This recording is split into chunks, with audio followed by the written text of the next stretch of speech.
Bonjour à toutes et à tous et bienvenue au Commodities Market Report. Je suis Yoav Nizar et très heureux de vous retrouver donc pour ce live spécial livre sterling puisque les chiffres du PIB en Grande-Bretagne viennent de tomber et sont ressortis conformes aux attentes du consensus. Donc la livre sterling qui se maintient sous pression met tout de suite l'avertissement lié au risque de trading. Négociation marge sur le marché des devises ou via des produits CFD comportent un risque élevé ne peut être recommandé à tout investisseur. FXCM et DailyFX ne pourront en aucun cas tenir responsable de pertes ou dommages occasionnés, incluant sans restriction des pertes ou manques à gagner qui pourraient découler directement ou indirectement de l'utilisation de ces informations.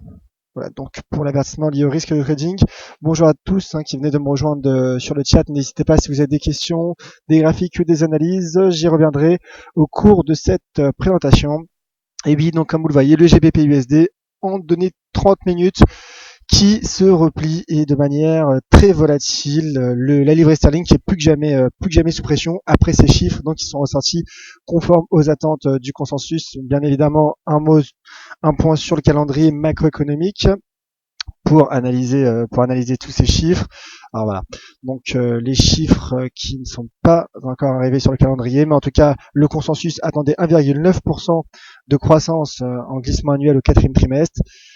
C'est ressorti 1,9% et en glissement trimestriel, le taux de croissance a progressé de 0,5% également, comme attendu par le consensus. Et l'investissement, en revanche, l'investissement des entreprises a reculé, s'est contracté de 2,1%, alors que les attentes du consensus en attendaient 0,9%, et qui s'explique notamment l'un dans l'autre que la livre sterling est clairement baissière, et donc on va pouvoir dégager des stratégies, notamment de vente sur les taux de change, avec la livre sterling, à l'image notamment du GBP/USD et du GBP/Yen, surtout car le Yen, on va y revenir tout de suite, profite d'un climat d'aversion pour le risque au même titre que l'once d'or, et ce climat d'aversion pour le risque est clairement provoqué, en tout cas selon moi c'est mon analyse, est clairement provoqué par le repli du pétrole, la faiblesse du pétrole. On voit que le cours du pétrole, on remarque de semaine en semaine, de séance en séance, que le cours du pétrole guide, oriente et impacte les marchés financiers de manière dans leur globalité finalement. Dans leur globalité, pourquoi? Car finalement la baisse, lorsque le cours du pétrole se replie, baisse, les indices vont se replier également. Donc climat d'aversion pour le risque qui profite au cours de l'once d'or et donc au yen et au Bund d'ailleurs. Le Bund qui a ses plus hauts historiques. Donc là, le taux de change GBP/USD qui est baissier, je maintiens mon objectif à 1,38. Le cours teste maintenant le seuil à 1,39, donc c'est clairement baissier, plus que jamais. D'ailleurs, comme j'en parlais avec Vincent il y a quelques minutes, l'indicateur RSI pénètre en daily, en données journalières, pénètre en zone de survente, donc ce qui confirme finalement le potentiel baissier. Et on voit avec les bandes de Bollinger paramétrées par défaut que le cours en daily a finalement effectué un pullback sur la bande inférieure avant de se replier. D'ailleurs, je vous rappelle, comme je l'ai expliqué lundi soir dans mon webinaire éducatif consacré aux bandes de Bollinger, il y a eu une sortie des bandes de Bollinger suite à un pincement, suite à un resserrement donc, et surtout les bandes opposées divergent, donc vont dans des directions opposées.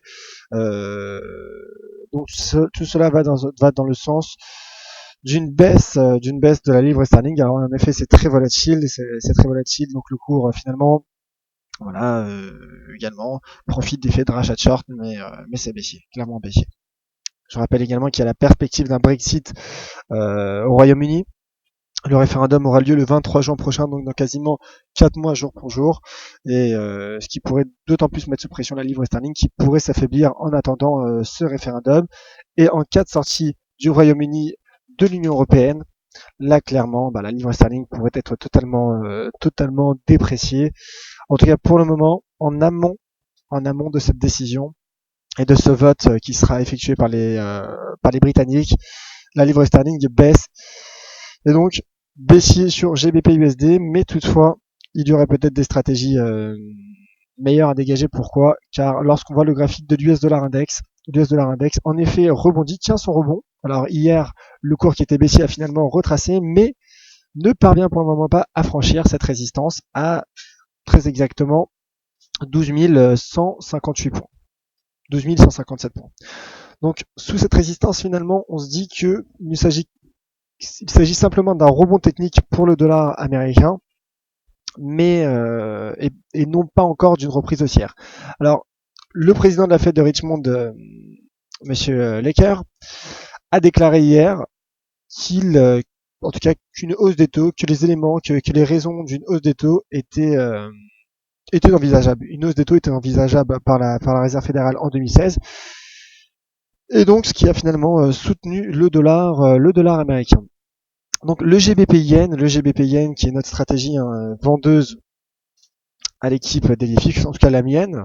En tout cas la mienne, je ne me prononce pas pour mes camarades, mais en tout cas. Donc je maintiens ma position vendeuse sur le GBP yen plus que jamais, puisque le yen profite de ce climat d'aversion pour le risque, malgré un rebond d'ailleurs pour un rebond des bourses européennes ce matin. Les bourses européennes ne franchissent pas de résistance technique majeure et se replient même sous ces résistances. Et les GBP yen d'ailleurs donc qui est clairement baissier. Et je vise donc dans un premier temps un retour sur les 155. Et à moyen terme, en effet, les 150 yens me paraissent envisageables pour ce taux de change. D'ailleurs, l'indicateur de momentum RSI est clairement en zone de survente, ce qui confirme donc mon biais baissier, donc baissier sur GBP yen. Pourquoi? Car livre sterling baissière et yen haussier au même titre que l'once d'or. L'once d'or, et c'est une belle transition puisque l'once d'or justement progresse. Hier, l'once d'or est sorti par le haut de ce fanion de continuation, et donc a confirmé son potentiel de hausse. Et le cours donc qui malgré s'être replié en fin de séance avec le rebond du cours du pétrole suite à la publication des stocks de brut aux États-Unis hier, tous les chiffres arrivent dans un instant également, le cours finalement effectue pour le moment un pullback sur la partie supérieure de ce fanion, et donc le cours qui teste les 1240, ce seuil à 1240. Donc je maintiens ma cible à 1260, puis à moyen terme à 1300 pour le cours de l'once d'or. Je pense en effet que le cours de l'once d'or a encore un potentiel de hausse. Nous nous trouvons dans un bear market, comme en témoigne la faiblesse et la baisse des indices européens. Voici donc un graphique, le DAX qui repasse sous les 9300 points et le CAC 40 qui poursuit son pullback sous les 4300 points. Donc nous sommes bien dans un bear market, un marché baissier, ce qui donne du potentiel de hausse à la fois au yen, au cours de l'once d'or et également au Bund, qui sont des valeurs refuges. Alors quand je dis refuge, ce sont des valeurs qui en cas d'aversion au risque profitent et bénéficient de ce statut. Alors je vous rappelle que vous pouvez poser toutes vos questions sur le chat ou même me faire part de vos graphiques, mais tout de suite le cours du pétrole, le pétrole en effet qui est baissier et qui malgré le rebond qui a fait suite finalement un effet de rachat de position vendeuse suite au restockage hebdomadaire des stocks de brut aux États-Unis, n'a pas franchi de résistance, se maintient sous les 32,75. Donc je pense en effet, comme on me demandait ce matin sur Twitter, que le cours pourrait retomber sur ce support moyen terme à 29,50$ le baril. Mais toutefois, le cours qui se stabilise finalement dans un mouvement latéral. Donc je ne me positionnerai pas sur le cours du pétrole toutefois. Biais tout de même baissier à court terme pour le cours du pétrole. Je pense qu'il a un potentiel baissier. Le cours qui est encore très éloigné, très loin de ses plus bas niveaux de 2008 à 36,18 pour le cours du WTI. Idem pour le cours du baril, du baril de Brent. Alors le Brent, ce qui est intéressant, c'est qu'il y a eu la formation d'un triangle qui est plus remarquable que sur le cours du WTI. Alors le cours du Brent en effet se replie sous la partie supérieure de ce triangle, donc sur ce niveau, donc un retour sur la partie inférieure sur cette oblique haussière proche des 32,70, en tout cas proche de ce niveau 32,70, 32,25 me paraît envisageable à court terme. Toutefois voilà, le cours du pétrole est clairement dans un range, dans un mouvement latéral. Donc en effet, à titre personnel, je préférerais ne pas me positionner. Mais au vu, en tout cas, comme je disais, de ce triangle, on peut s'attendre à un retour sur les 32,75. Alors comme promis, le cours la publication des stocks pétroliers aux États-Unis tombé hier à 16h30 comme chaque semaine. Donc les stocks de pétrole ont progressé de plus de 3 500 000 barils, lorsque le consensus on attendait un restockage de 3 25 000, 3 250 000 pardon. Toutefois, il y a eu la baisse, un déstockage des barils d'essence, un déstockage plus important que prévu de 2 236 000 barils la semaine précédente. Et voilà donc le calendrier macroéconomique qui a mis à jour les chiffres, toute la série de statistiques attendues par au Royaume-Uni.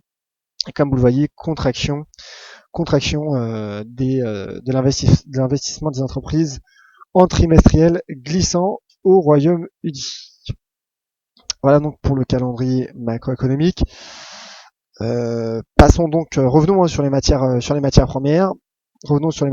Donc baissier court terme pour le cours du pétrole et haussier pour le cours de l'once d'or. Un mot rapide toutefois sur l'argent qui rebondit sur les 15-20 et qui également semble former une sorte de fanion de continuation, de consolidation. Donc je vise les 15,63 pour le cours de l'argent.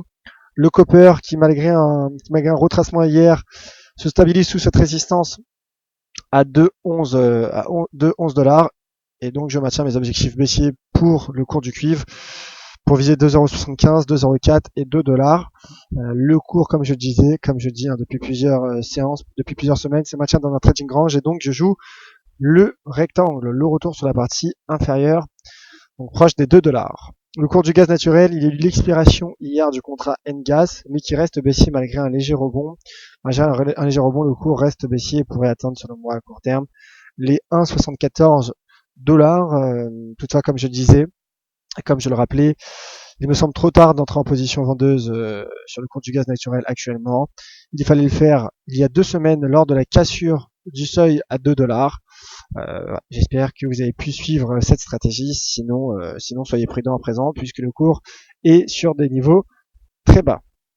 Passons donc à présent au Forex et aux devises matières premières et devises exotiques avec l'USD CAD qui malgré le rebond, qui avec finalement le rebond du pétrole, s'est replié sous les 1,38. Donc pour le moment le cours reste sous 1,38 et donc je maintiens mon opinion baissière. Alors à très court terme, en effet, le cours pourrait atteindre les 1,38, pourrait rebondir sur ce petit range à un court terme qui s'est formé, un daily.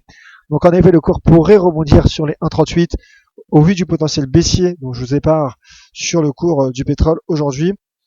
Mais un pullback est envisageable selon moi sur les 1,38 pour viser les 1,3650 dans un premier temps, puis viser les 1,3450 à moyen terme. À moyen terme, je maintiens mon opinion baissière sur le cours, sur le taux de change USDK, d'ailleurs le dollar américain, et sur des niveaux de résistance. Comme je le disais, je vous le rappelle, le dollar américain teste des niveaux de résistance.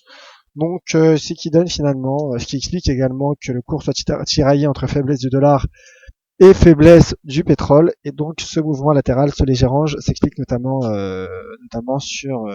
par ces raisons. Mais je reste baissier à moyen terme sur le taux de change USD-CAD. Alors, autre taux de change, le taux de change AUD-USD, et voilà, d'ailleurs, la livre sterling qui rebondit, effet de rachat de position vendeuse. C'est toujours pareil avec des publications majeures attendues sur une devise. Mais bon, je reste baissier. En daily, on daily, voilà. On va passer en daily. Alors, daily, le cours certes qui rebondit, mais qui ne parvient toujours pas, d'une part, à franchir à la hausse, à croiser à la hausse la borne inférieure de Bollinger, et le cours qui reste sous les 1,40.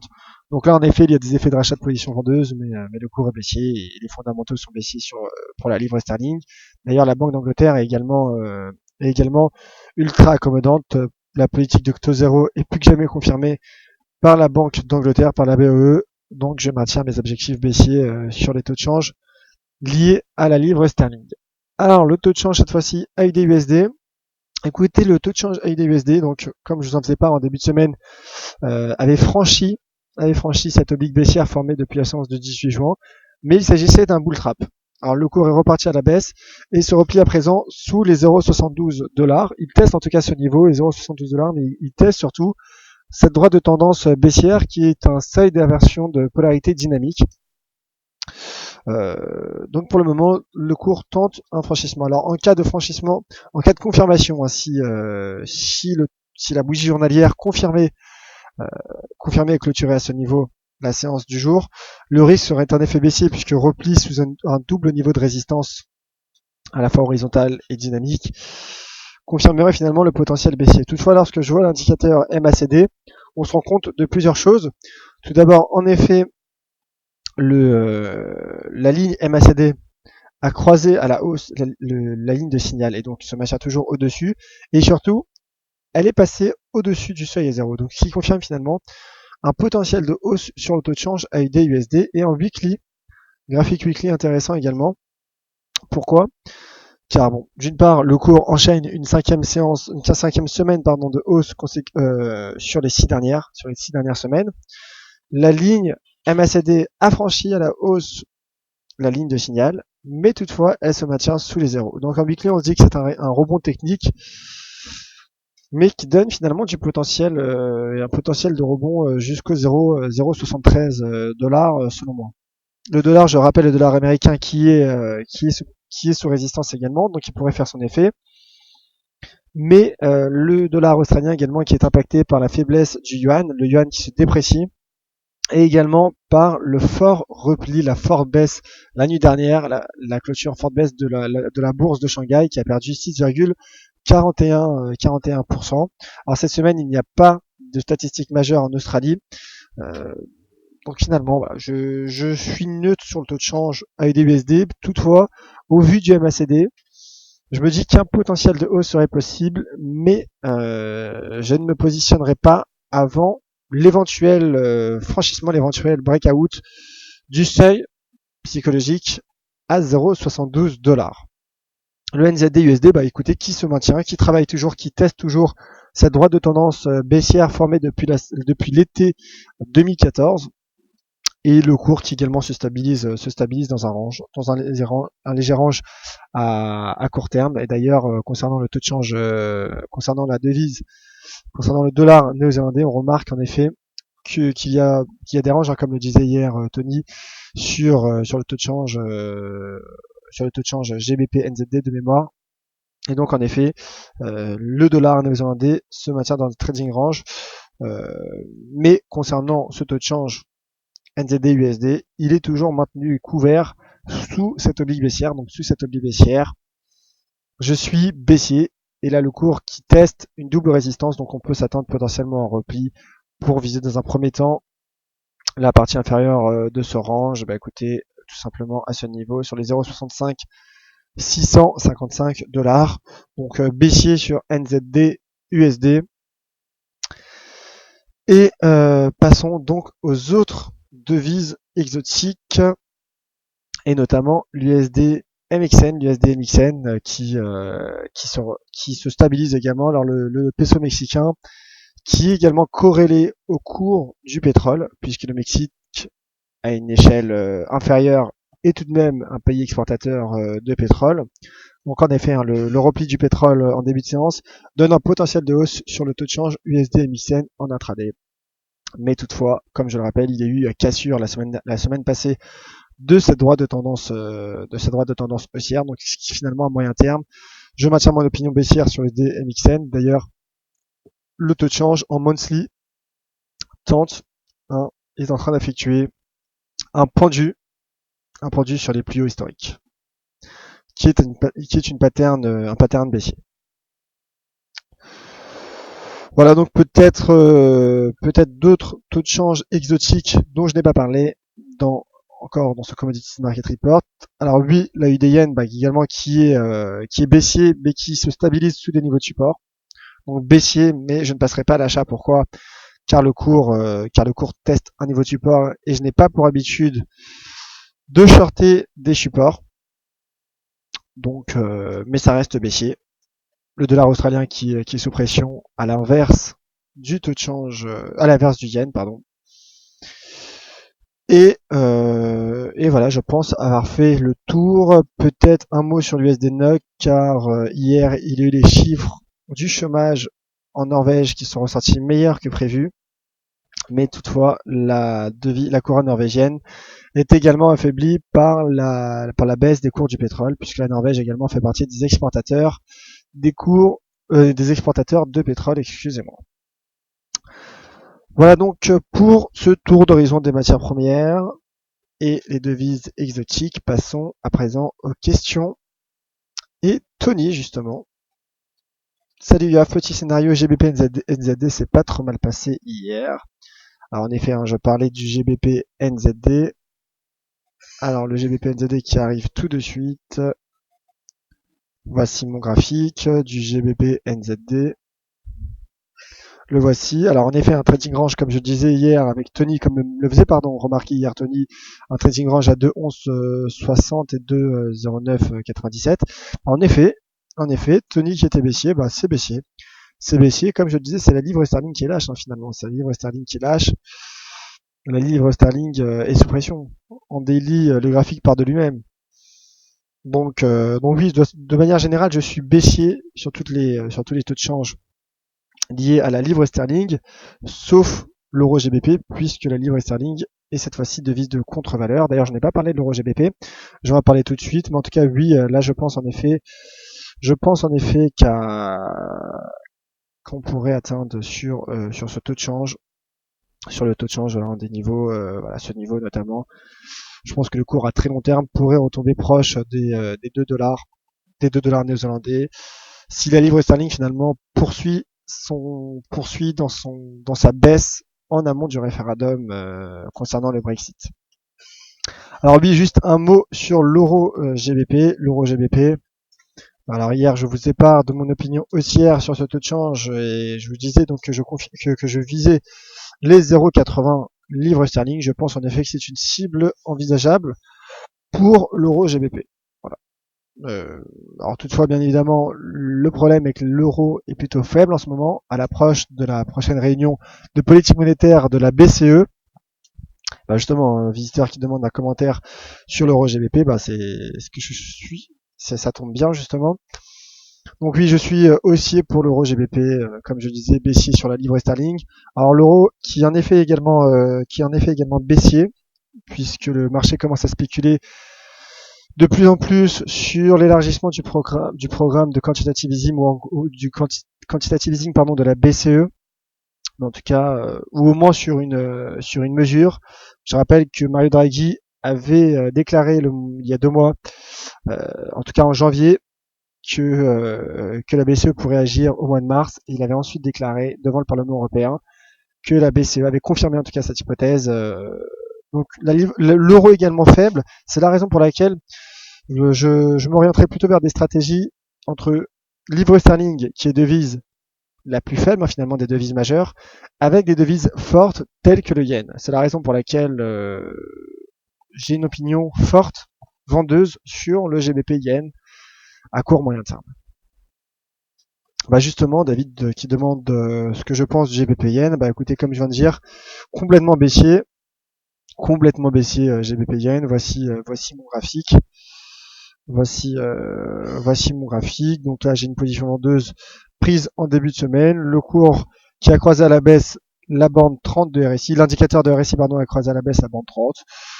Donc là, dans un premier temps, je vise un retour sur les 155. Voilà, je vise en premier temps un retour sur les 155. Puis à moyen terme, je pense que les 147 sont envisageables. Les 150, excusez-moi, me semble envisageable à moyen terme pour le taux de change GBP Yen. Et GBP Yen, d'ailleurs, on va voir la comparaison, un petit coup d'œil sur l'once d'or. Bah, finalement, l'once d'or qui poursuit ce rebond, pas trop de changements depuis une quinzaine de minutes. Et autre commentaire de la part de Tony sur le NZD USD, triangle en H4, toujours pour moi une figure de temporisation avant continuation. Bah écoutez, en effet, pour le moment, mon cher Tony, votre scénario baissier sur le GBP NZD prend forme, a pris forme et poursuit sa baisse. Alors en effet, hier, le marché est sorti par le bas, de son rectangle. Et en effet, il y a un petit biseau biseau sur le GBP NZD. Biseau de continuation visiblement, puisqu'il n'est pas contre-tendance de la tendance initiale. Donc en effet, il y a un potentiel de baisse de toute façon sur le GBP NZD. Donc plutôt d'accord avec vous, mon cher Tony.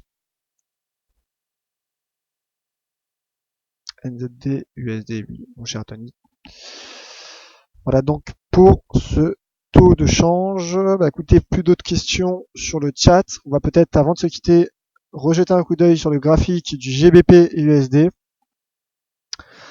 Le GBP USD que voici, donc là c'est l'euro GBP donc haussier, et le GBP USD, bah écoutez, qui est très volatile, qui repart de nouveau à la baisse. Donc voilà. Je maintiens mon opinion baissière. En effet, donc on pouvait s'attendre à ce genre de fluctuation suite à la publication du PIB au quatrième trimestre, la deuxième estimation du PIB au quatrième trimestre au Royaume-Uni, qui ressort donc conforme aux attentes. Je le rappelle, à 1,9% de croissance au quatrième trimestre comme attendu par le consensus, et en données trimestrielles à 0,5%, également comme attendu par les analystes Bloomberg. Voilà donc pour ce Commodities Market Report, ainsi s'achève-t-il. Merci à tous de votre attention. On se retrouve ce soir de vive voix à 17h30 pour la closing bell, pour analyser tous les mouvements de marché, notamment l'ouverture, la mi-séance de Wall Street, le S&P 500 qui ne parvient toujours pas à franchir son niveau de résistance à 1950 points. C'est la raison pour laquelle je maintiens mon opinion de bear market actuel. Merci Alex, merci à tous. Je reste à votre disposition sur Twitter @yoavnizar. Très bonne journée. Retrouvez tout de suite le morning meeting de Vincent Gagne, et je vous rappelle que demain il n'y aura pas de Commodities Market Report puisqu'il y aura la journée de conférence en ligne d'EliFX FXCM. Merci à tous, c'était Yoav Nizar pour le Commodities Market Report de DailyFX. À tout à l'heure.